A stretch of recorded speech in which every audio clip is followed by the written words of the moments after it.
Jackass. I'll actually have some more later. There were so many. Our prepared speakers today have put a lot of effort into their hobby of Toastmastering. And our first speaker today enjoys listening to jazz music. He says this is a new hobby of his, but he's really getting into it. Giving his Icebreaker 4 to 7 minutes, titled The Green Zoo. Please welcome Walter Bilder.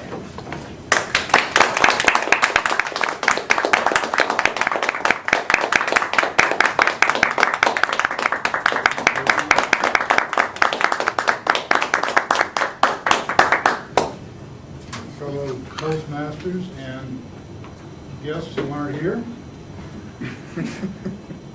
When I was a kid, which I was at one time, growing up in the Chicago suburbs, one of the things I did for my delectation was to visit the Brookfield Zoo. It was a wonderful escape from the endless prairies and cornfields of Illinois. You may find cornfields interesting. I did not. I much preferred the zoo, for example. I would go there with my mother, typically, and we would ride a trolley, which would go through a beautiful wooded, hilly area, which even had a tunnel. We would emerge at the entrance of the zoo, which was even more magical than the forest we went through. The zoo specialized in outdoor environments which were modeled after native habitats. If I put that into English, I might say it was like being there. So you could, if you saw polar bears, you would be in the Arctic. And if you saw lions or whatever, you would be in a savanna environment, and so on. They were very ample outdoor exhibits that were quite spectacular. However, I could not spend all my time at the zoo. I had other things I had to attend to, such as go to school. Well, I wasn't ready for school, but other things I had to do. So what I did, I created an imaginary zoo, which I called the Green Zoo. It was a utopian place, curiously located subterraneously rather than otherwise above ground. It was definitely underground, so nobody could easily find it. For an imaginary place that's kind of broken. Everything was free at the Green Zoo. Also, hopefully you would like the color green, because it just so happened that everything in the zoo was also green. The color of money, the color of trees, the color which I thought of as my favorite color at the time. If you didn't like that color, I really hadn't considered that, but I might have to revise my original plan.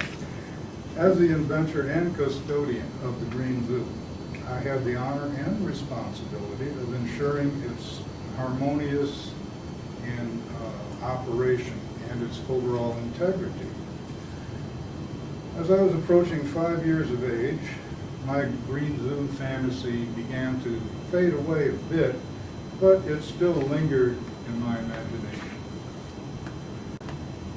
Up to this time, my parents had indulged my fantasies, even when I would try to find it, and I instruct them to drive over and find the entrance, and they never did comply with that request, but otherwise they were pretty good. Some of the time later, I had an opportunity to visit the real Brookfield Zoo again, of course, and I went along with my mother and relatively new to the world sister who was in a stroller, and I proceeded to indulge and delight and let my imagination soar as I got involved in the experience of being there. There was no great restraints, as Arnie pointed out. Kids do not have that many inhibitions necessarily. I loved to watch the elephants feed on peanuts, and I developed a love of peanuts which I maintain to this day. I would eat them in liberal quantities with their shells on, just like the elephants did. I identified quite a bit with the elephants. Just so happens that we have good supply today. I will be able to pass these out somewhat later. I'm a bad cat. Very good.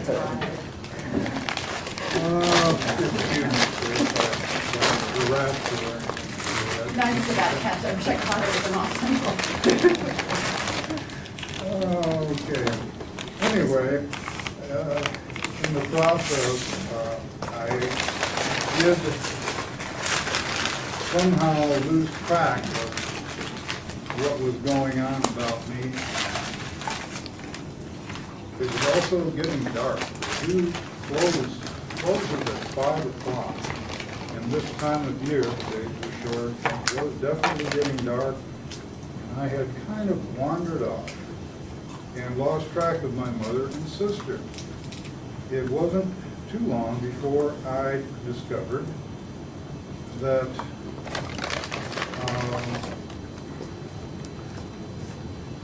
indeed I had not, I'm saying quite a few ahs here today, I had not, maintained liaison with my immediate family. Of course, I was a little more interested in when the animals would be released, because I figured that the animals would be let out of their cages when the people went home to their homes. The humans, that the animals would be let out, just like in the Green Zoo. Anyway, while I was contemplating that, I was found by my mother, who was accompanied by a guard, and she was let that located me. So I had a little bit of disappointment about not being able to hang around with the animals. I may have had just a little trepidation as I was thinking of the pythons and wondered if they really were on good behavior and so forth. In any event, was some time later that the Green Zoo fantasy was replaced with a recurring dream of a tropical paradise, which I will quickly have to leave. The recurring fantasy materialized later when, as a young man, I left the University of Illinois and headed out to California, which was the tropical paradise of my dreams. It was sometime later my parents followed me. Later I got married. My 2 sons, both matured, got married, are now raising their own families. I'm hoping that their marriages will equal or outlast the 60-plus years my parents were able to spend together. Perhaps the priceless Midwestern family values have been hidden in those endless cornfields of the heartland. Thank you.